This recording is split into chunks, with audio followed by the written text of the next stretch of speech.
Shalom, beloved. This is Gabriella Powers with Chala Ministries, Purifying the Bride of Messiah. Recently, I asked all of you to participate in a poll, a little survey, to find out which word study we were going to do next. Interestingly enough, even though I appreciate all of your support and your encouragement through that, the Holy Spirit actually had me do the word study that the least amount of you voted for. We can laugh about that, but that's what he said to do. So today's word study is going to be on prophet, which is Nabi in Hebrew. We have 4 letters here. The letter Nun has a numerical value of 50, and it also represents the faithful one who is bent. Kind of looks like a person who is bent. It represents the faithfulness and the reward for faithfulness. Also, in Aramaic, it means fish, so it is also an activity of life. It's a symbol of activity in life.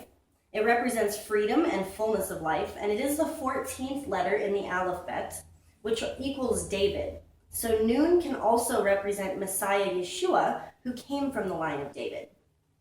Now, Beit has a numerical value of 2. It does represent the world to come and the present world. It also represents a dwelling place in lower reality. It kind of looks like a house or an incomplete window there. So it does represent a dwelling place in lower reality. The Yod is the spark of Ruach in everything. It has a numerical value of 10, which represents order and completion. It also literally represents the divine arm or hand of Yahuwah. It is the divine point of all energy, and it represents humility as well. Now, the letter Aleph is a silent letter. It is the first letter of the alphabet. It does represent ox, strength. It also represents Yahuwah being close to mankind, but also far away, with a divine hook there that connects him to us. It represents his oneness as well.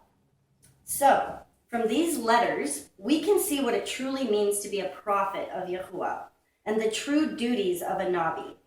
Beginning with the letter Nun, we see that the first ingredient of being a prophet is humility, bent in faithfulness before Yahuwah. Because Yahuwah resists the proud, a true Nabi will not be walking in pride, but faithful humility in service to Yahuwah.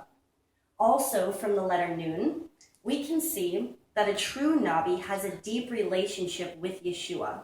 And in the case of the prophets of old, before Yeshua was manifest in the flesh, we can see that they recognized the word of Elohim as their salvation, which is Yeshua. A true prophet walks in the freedom and fullness of life given through relationship with Yahuwah through Yeshua. From the letter Beit, we can see the humility of the faithful one who is bent, creates a dwelling place in lower reality, where the arm or hand of Yahuwah is able to manifest order and completion through the divine point of all energy, his word, spoken through his Ruach, through the Nabi. From the last letter, Aleph, we can see that the Nabi oftentimes is so close to Yahuwah that he or she actually feels far away in this dwelling place in lower reality. Also, we can see the result of the Nabi speaking Yahuwah's word will either result in the listener becoming closer to Yahuwah or further away in rebellion. Once the Nabi has spoken the words from Yahuwah, his or her action is silence, which shows the strength in the divine operating through them. Once the Nabi has spoken and been used by Yahuwah, the Nabi becomes silent, and the work of Yahuwah is brought to completion by Yahuwah himself.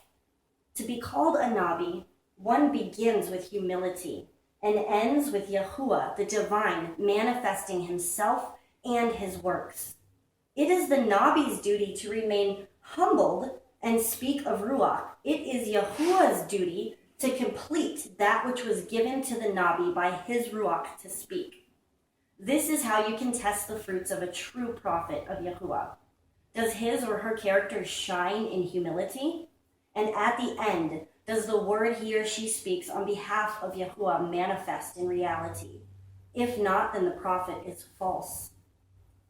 And for prophecies that have yet to be fulfilled, time will tell. But also his Ruach confirms his word to you. You know in the depths of your inner man, because his spirit witnesses to his spirit inside of you. Also, beloved, I want to tell you that next week's word study will be on zitzit. For those of you who don't know what zitzit are, that are these cool little fringes I'm wearing. You can read about them in Numbers 15. I would like to direct all of you to our website, which we have listed at the bottom of the screen. You see our homepage. You can click on the zitzit page. It is made by a beloved sister on Facebook, and we would all love it if you could stop by our website, check it out. If you need some zitzit, they are available for any amount of donation. Just give us a shout out on our website and we'll be sure to get back to you. We always appreciate your love and support. We wouldn't be doing what we're doing without you and his spirit burdening us for you. We love you so much. Shalom Aleichem.